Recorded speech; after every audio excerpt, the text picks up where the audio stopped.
Un jeune homme, non marié, il vit comme ça. Le monde lui doit tout.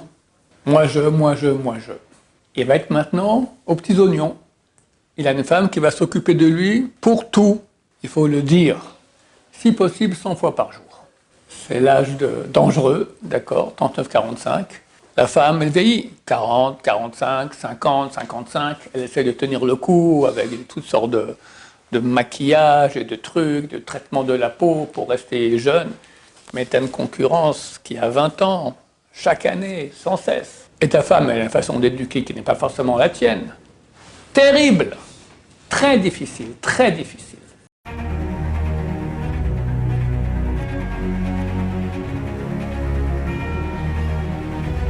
Ce cours est dédié pour la Refoua Shema, la guérison rapide et complète d'un petit garçon de 2 ans gravement malade, Aaron Rouven Avraham Ben Yehudit, Bezrat Hashem. Alors la question de Jordan. Pourquoi il y a autant de divorces? Pourquoi aujourd'hui il y a tellement de divorces? Et je rajouterais même, spécialement dans le monde religieux. Parce que dans le monde non religieux, ils ne se marient même plus. Donc il n'y a pas de divorce. Mais dans le monde religieux, ils se marient encore. Et il y a énormément de divorces. Pourquoi? Il me semble simplement parce que l'humanité s'est habituée au luxe. On n'a pas ce qu'avaient nos ancêtres il y a 1, 2, 3, 4 générations où la vie était difficile depuis l'enfance. Et les enfants, et après les adultes, étaient habitués à la dure. Donc, quand avec le mari ou avec sa femme, ça ne va pas, on supporte, c'est pas grave. Il m'a fait une grimace, il m'a dit un mot désobligeant. C'est pas pire que ce qu'on endure tous les jours. Mais aujourd'hui, moi je me souviens des sucreries qu'il y avait quand on était petit. Bon, il y avait des bonbons, il y avait des chocolats, des glaces, je sais pas. J'ai vu déjà il y a quelques années des glaces, tu as une écorce comme ça de chocolat, après tu as une glace, tu as du nouveau une autre écorce, après tu as un autre goût dedans, tu as c'est extraordinaire. Comme on gâte les enfants pour tout, les jeux, etc. On pense à tout ce qui peut les faire jouir. Et un jeune homme, non marié, il vit comme ça. Le monde lui doit tout. Et le monde lui donne beaucoup. Donc il est habitué à satisfaire toutes ses envies, tous ses besoins. Moi je, moi je, moi je. Et le mariage, c'est le super moi je dans sa tête. Il va être maintenant aux petits oignons. Il a une femme qui va s'occuper de lui pour tout. Elle sera sa femme, elle sera sa compagne, elle va lui faire à manger, elle va lui faire la lessive, elle va faire le ménage. C'est un FND. Alors on lui dit avant le mariage, regarde, le mariage c'est pas que recevoir, il faut aussi donner. Alors il est d'accord, il va recevoir énormément, c'est normal qu'il donne. Mais il va recevoir comme ça, il va donner comme ça. Et dans la réalité, c'est le contraire. Tu vas donner comme ça, tu vas recevoir comme ça. Et si quelqu'un croit, oui. Qu'est-ce qu'il a donné à sa femme? Un moment. Qu'est-ce qu'il a donné? Je vais répondre. Parce que l'amour, c'est aussi donner. Oui, bien sûr, mais il y a... des choses physiques. Oui, on va parler de qu'est-ce qu'il faut donner. Mais il y a des efforts à faire pour donner. Et ça, l'ego de la personne, qui jusqu'à aujourd'hui a toujours reçu et n'a presque rien donné, il n'est pas habitué. D'autant plus qu'il croyait, pourquoi il s'est marié, dans sa tête, pas pour donner, pour recevoir encore plus, comme je dis, il va être aux petits oignons. Et les deux, c'est comme ça. Donc, au bout d'un moment, ils disent, comme quelqu'un m'a dit dernièrement, il m'a dit, je ne sais pas pourquoi je me suis marié. C'est que des obligations, que des choses, etc. J'étais mieux non marié. Et ça, t'en as des centaines de milliers. Centaines de milliers. Alors, qu'est-ce qu'il faut donner? D'abord, il faut comprendre que dans le couple, il y a une grande sensibilité. Parce que si je suis ici à la yeshiva, et puis il y a quelqu'un dans ma chambre qui me casse les pieds, je peux supporter, parce que ça va, c'est pas si grave. Si ça devient grave, ben je change de chambre. Avec ma femme, c'est pas comme ça. Moi, changer de femme, oui, c'est une solution. Mais pour y arriver, qu'est-ce qui se passe auparavant? C'est ce que je décide de changer. C'est que je suis sensible à ma femme. Il n'y a personne au monde à qui je me suis plus ouvert, je suis vulnérable. D'accord? Et elle va dire quelque chose de désobligeant, ou moi-même, d'accord? Et bien forcément, on va toucher le conjoint. Il sera très touché. Pas comme un ami, pas comme un parent éloigné, pas, non, parce qu'on est proche. Et chaque petit bémol, chaque petite note négative, elle fait mal. Alors donner, c'est quoi? C'est supporter. Accepter. Ma femme, elle a été pas gentille, qu'est-ce que j'en sais moi, elle a crié, ou elle m'a critiqué, c'est pas agréable. Ben je m'écrase. Ça c'est un, donner, mais super important. 2, il faut donner de l'amour, qu'on a parlé souvent ici, énormément, parce que s'il n'y a pas d'amour, il n'y a plus rien. On n'est pas une affaire technique de comment faire fonctionner une maison.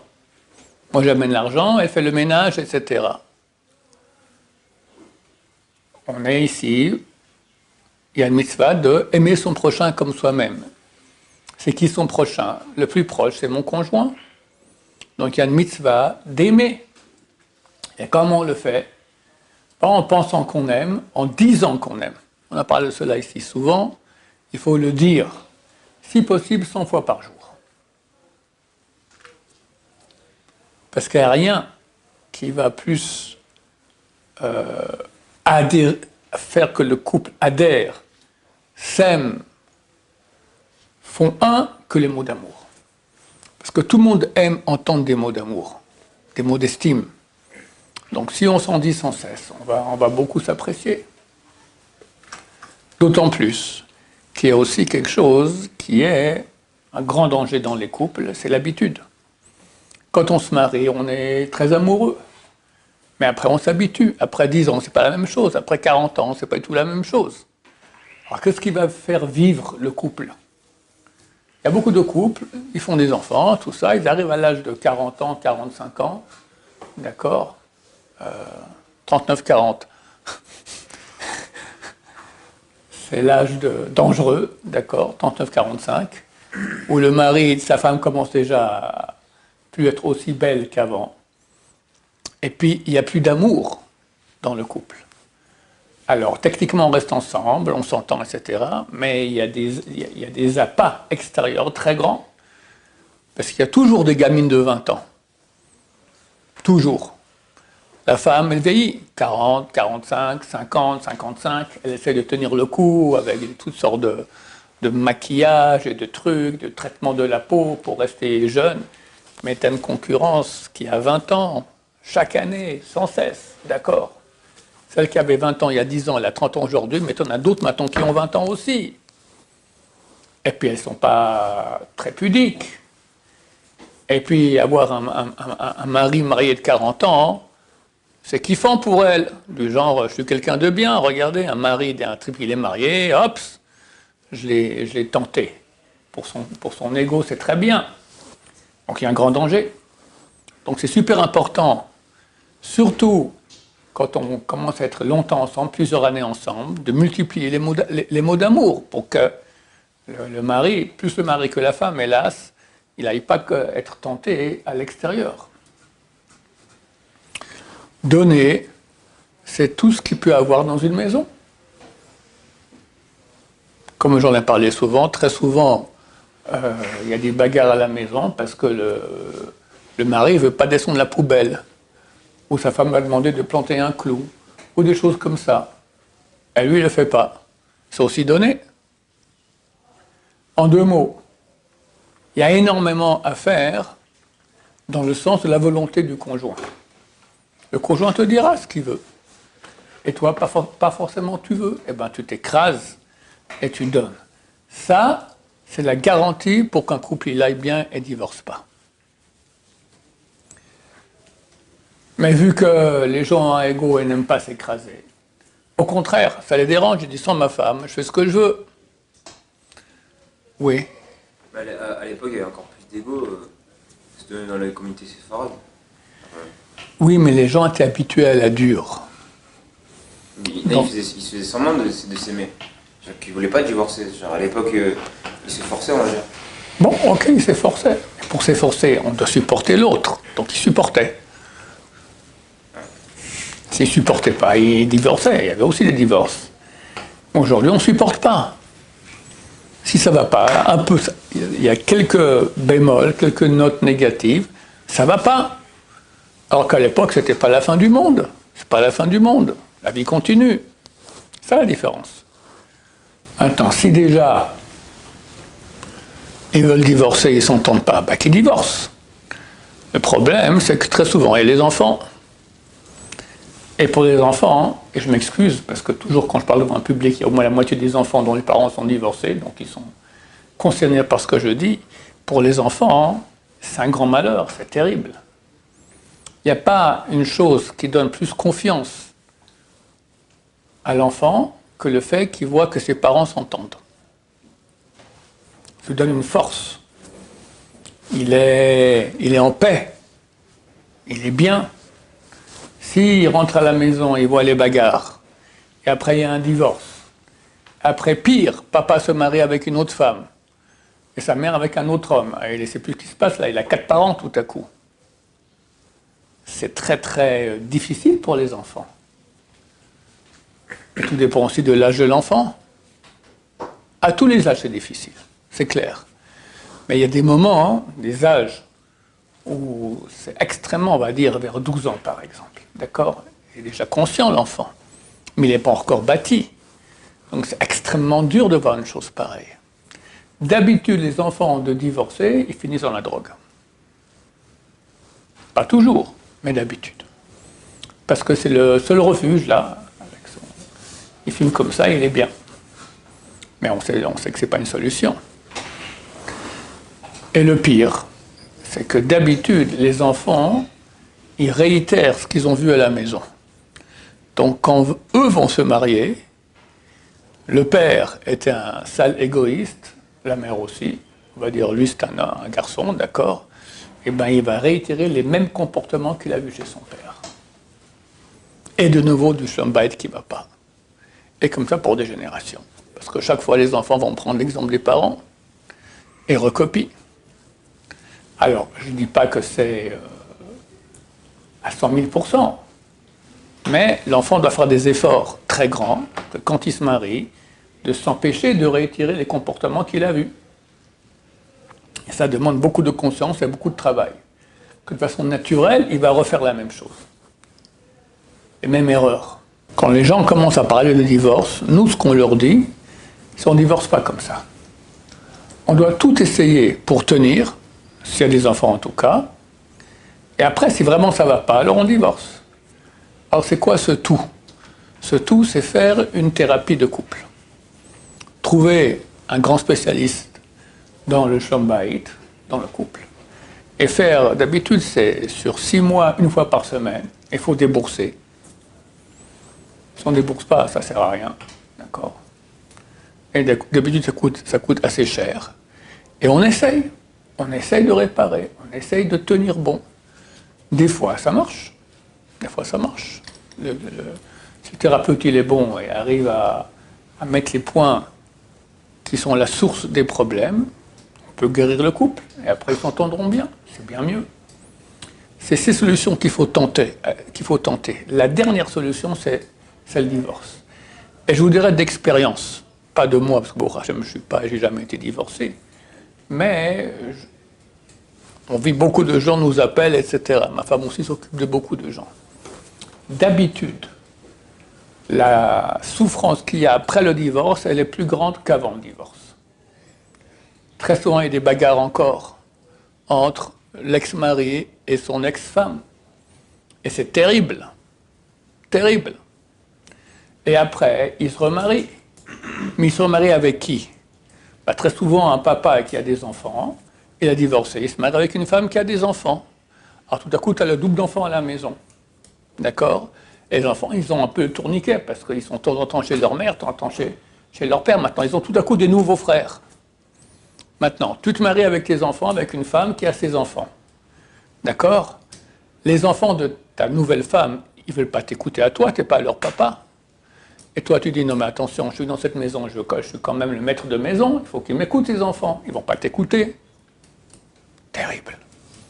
Et ta femme, elle a une façon d'éduquer qui n'est pas forcément la tienne. Terrible. Très difficile, très difficile. C'est clair que ma femme s'occupe beaucoup de couples qui sont comme ça, recomposés, d'accord? Il y a besoin d'une formation. Sur quoi on parle, sur quoi on ne parle pas, etc. Il y a un truc qui marche très bien aujourd'hui, nous conseillons de faire ça, c'est qu'ils se marient, mais ils habitent dans des appartements différents. Alors, de temps en temps, ils se voient, ils sont mariés, bien sûr. Mais pas toujours, pas sans cesse. Surtout quand les enfants viennent, tout ça, un des deux, il disparaît pour ne pas être heurté par les enfants et pas heurter les enfants. C'est un très bon truc. Personne n'a dit qu'il fallait habiter dans la même maison. Alors on habite une partie du temps ensemble, une partie du temps pas ensemble. C'est très pratique et très, très conseillé. Pour éviter beaucoup de problèmes qui sont des vrais problèmes très durs à régler. De faire fusionner deux couples qui sont en fait des résultats d'autres couples qu'il y avait avant. Le mieux, pas divorcer évidemment. Comme je dis, si quelqu'un il va s'écraser, si quelqu'un il va accepter les défauts de son conjoint, les mauvaises paroles de son conjoint, qui touchent, mais il s'écrase. Il essaie de tout faire pour faire plaisir à son conjoint. D'habitude, il y a des tordus. Des fois, il n'y a rien à faire, d'accord? Des trucs de tordus, vraiment. Bon, tordu, tu divorces. Mais c'est rare. D'habitude, les gens sont bien. Simplement, ils ont été touchés. Donc, ils réagissent. Et ça fait la guerre à la maison. Au lieu qu'on soit sous la roupa, on est dans la cage aux fauves. D'accord? Terrible. Mais si on apprend à s'écraser et faire plaisir à l'autre, sans cesse, et tout enrobé de chocolat avec des mots d'amour, normalement, non seulement ça tient la route, mais c'est un bonheur.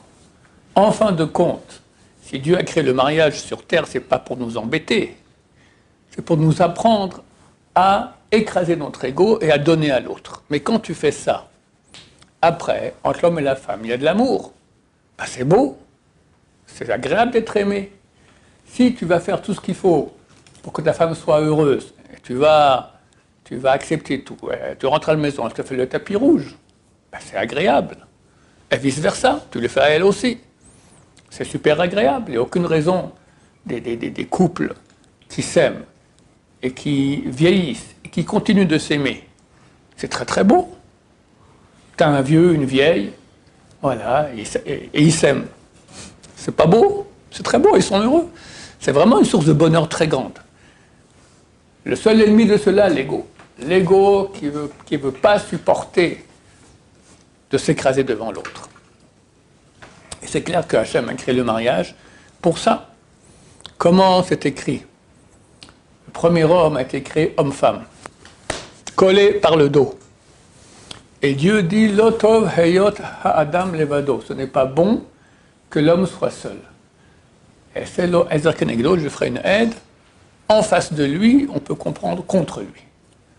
Les sages d'Israël ont dit, si il mérite, elle sera en face de lui, et elle sera une aide. S'il ne mérite pas, elle sera contre lui. Il sépare. Pourquoi il a fait ça? C'était bien plus simple quand ma femme était dans mon dos. On était d'accord? C'est comme la main droite et la main gauche. Tu l'as vu une fois faire un premier Shalom-Bayit entre les deux. Et toi, tu dois faire l'arbitre entre la main droite et la main gauche. Ils s'entendent à merveille, c'est le même corps. Si ma femme, elle est mon corps, c'est la belle vie. Non, il y aura. Ça va? Ouais, ça va. Là, on est plus condamné, puisqu'elle est là.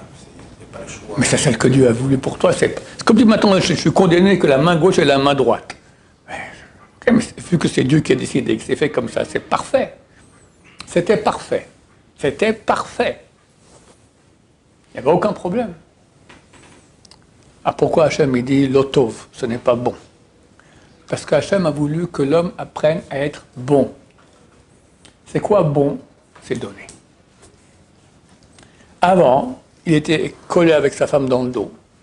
Il n'y avait pas besoin d'être bon. Il y avait 7 milliards d'habitants sur la planète Terre. Quelqu'un m'a lui dit, tiens, tu veux me rendre service? Je lui ai dit, écoute, il y a 7 milliards de personnes, pourquoi tu viens me voir moi? On va le voir lui. Je n'ai pas besoin d'être bon avec personne. Je suis avec ma femme, tout va très bien. Et je reste un égoïste parfait. Dieu a voulu qu'on apprenne à casser notre ego. Dieu a voulu qu'on apprenne à être humble. Dieu a voulu qu'on apprenne à s'écraser devant l'autre. Mais pas l'autre, mon copain de chambre, ou le voisin, ou mon collègue au travail, quelqu'un de très proche, ma femme. Et pour la femme, le mari. C'est ça le but de l'opération. L'otov, ce n'est pas bon, je veux t'apprendre à être bon. Bon, bah, c'est écraser notre ego. C'est le seul moyen. C'est donner, même quand je n'ai pas envie de donner. J'ai lu hier, c'était le Rav, un rabbin qui est un des grands rabbins de Bnei Brak. Il est arrivé pour la première fois à Bnei Brak avec sa valise, il venait de l'étranger, et il devait arriver chez quelqu'un. Alors il va dans la route, il voit une personne déjà assez âgée, il lui demande, vous savez où il habite celui-là? Il dit, ouais, viens, suis-moi. Et ce type-là, le vieux, assez âgé, il prend sa valise, et il dit, non, ça va, on a fait une mission, on l'a fait complètement. Il a aidé. Et il arrive là-bas à l'adresse, et bonjour, comment tout ça, là, et le type, il parle, le type un peu âgé. Alors, le type chez qui il est arrivé, lui, tu sais, c'est qui ce type-là qui t'a accompagné? C'est le Chazonish. Chazonish, c'était le grand de la génération. Il a vu quelqu'un dans la rue qui lui demande c'est où ce type-là, il le prend et il prend sa valise. Chazonish, ça va, il ne manque pas de mitzvot dans sa vie. Faire du bien. Faire du bien.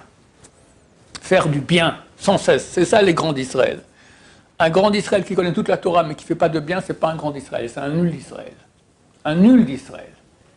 Tous les grands d'Israël étaient des gens d'une bonté extraordinaire. J'ai eu une autre histoire hier aussi, c'est d'un fascicule qui est à la synagogue. Le Rabbi Tzon Abba Shaul, une fois il y avait une simcha, une bar mitzvah, un mariage, quelque chose comme ça. Il y avait beaucoup de monde de la famille, tout ça. Alors ils ont dit, ok, d'abord tous les petits, ils vont faire Netilat Yadayim. C'est important, hein. D'après la race, c'est bien qu'il n'y ait pas beaucoup de temps entre Netilat Yadayim et le Motzi. Donc pour que les adultes puissent faire Netilat Yadayim juste avant le Motzi, alors que tous les enfants aillent d'abord, que tous les petits aillent d'abord se laver les mains. Alors Rabbi Tzon Abba Shaul y va avec les petits. Mais les Kvod Harav, c'est pas pour vous maintenant, c'est pour les petits. Et moi aussi je suis un petit. C'est un grand d'Israël, ce type-là, il était énorme. Baba Meir, c'est le plus grand qui ait jamais eu, je crois, le dernier siècle, d'accord. Il a dit, tous les grands d'Israël ont franchi le seuil de ma porte, aucun a égalé Chacham Ben Sion, le Rav Ben Sion. Il était énorme. Et lui dit, je vais avec les petits. C'est quoi ça? Ça, c'est de l'humilité. C'est ça les clés pour être bon. C'est ça les clés pour ne pas divorcer. Mais moi, j'ai l'habitude de dire l'humilité, c'est Zichron Livracha, de mémoire bénie. Tu connais des gens humbles aujourd'hui? Si tout le monde est orgueilleux. La question, c'est combien? Très orgueilleux, très très orgueilleux, juste un peu, juste à moitié. Des gens humbles, c'est très très rare. Mais c'est la clé, et je vais vous dire quelque chose, la clé où on peut avoir le mieux cela dans la vie, la meilleure école, c'est ici à la Yeshiva. Parce que tu vis avec des gens. Tu peux être bon, tu peux être humble, ou tu peux être au contraire, tu peux être égoïste et orgueilleux. Et ça se travaille ici. Voilà, Bezrat Hashem, on vous souhaite à tous un mariage réussi, sans divorce, et un bon travail à la Yeshiva. Baruch Adonai, l'olam, amen va amen.